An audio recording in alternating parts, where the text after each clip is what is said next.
Hi. So I got a few questions about comb filtering from my last videos, my last vlogs. So I will just briefly explain and we can listen and see what happens with comb filtering. I have arranged a little demonstration. So this is a loudspeaker and this one will represent the stream, the sound source. And then I have a microphone, and this will represent the recorder, the recorded sound signal from this microphone.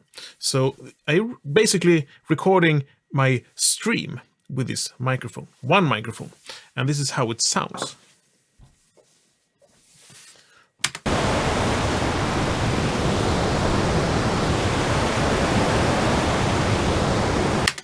So basically it sounds like white or pink noise.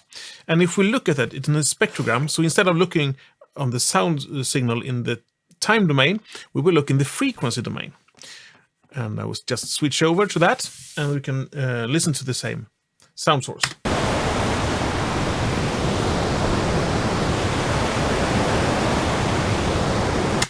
So as you can see, it contains a lot of energy or signal in basically all of the frequency bands, or in the entire audible band. What I will do now, so instead of only using one microphone to record this sound source, I will now add a second microphone, and I will record the same source at the same spot. So I will have the same distance to the source, and that will also mean that I have the same, it will take the same amount of time from the source to arriving to the microphone. And so in my DAW, I will just recreate that by duplicating the tracks, and I can call this second track for microphone number 2. And I will play that back.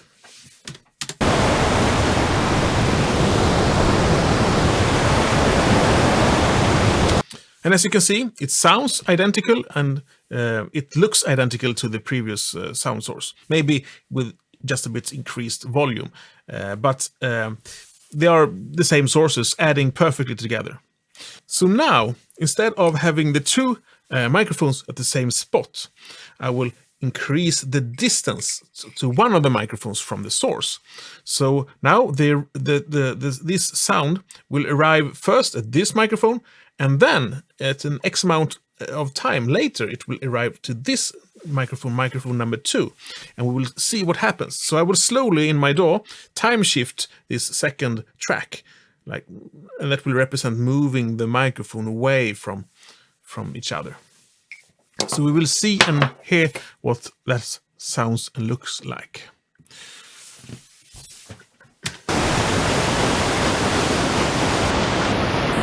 Okay, something happened. So we got a notch filter, and that is a really steep filter cancelling out everything in this frequency region. This is really small frequency region, and we can see it's like about 8 kilohertz in this case. We can just continue with increasing the distance between the two microphones.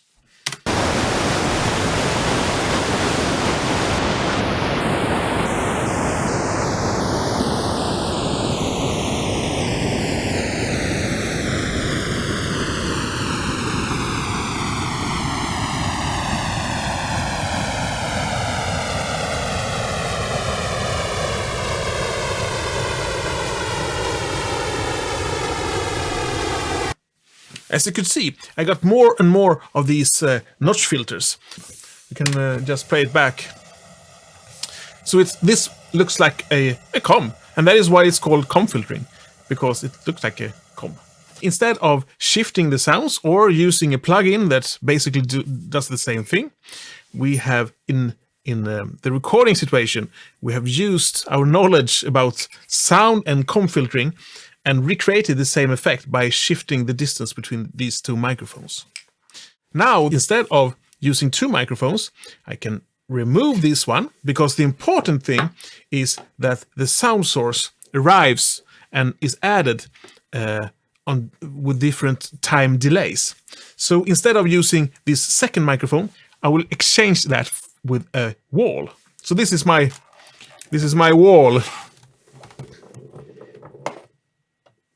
This is my wall.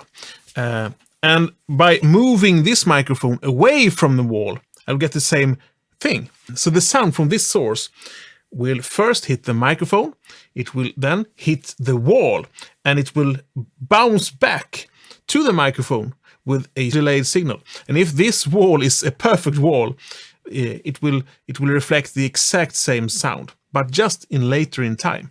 So instead of using 2 microphones, I can change the distance between the microphone and this wall and get the same effect. So I get the same like time shifting effect that will also create a comb filtering effect. So this is how I did it in the last vlog. Instead of using 2 microphones, I used only 1 microphone and a stone in this case. And the stone worked good enough to recreate the same effect. Okay, so I hope this was interesting, how comb filtering and how you can recreate comb filtering and use it in a creative way, recording sound sources in nature. If you like this content, please look at my vlog and you can see all my work about the symphony, the immersive symphony, and like and subscribe so you don't miss another episode.